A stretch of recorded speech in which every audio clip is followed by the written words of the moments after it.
ডিম বাজার থেকে ছাদে আম খাওয়াটা অনেক বেস্ট। ছাদে গরমের মধ্যে রোদের তাপে ডিম বাজার থেকে আম খাওয়া বেস্ট।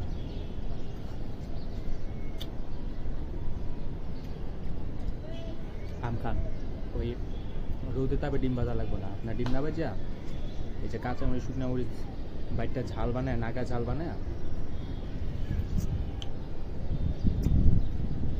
আম খান। ওগুলো হলো মানুষের মিথ্যা আশ্বাস দেওয়া যে রোদের তাপে ডিম ভাজা হয়।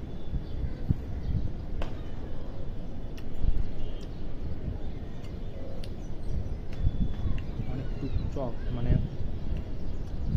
শেয়ার টেস্ট পাইছে মানে না বলার মতন। আপনার টেস্ট করে দেখেন।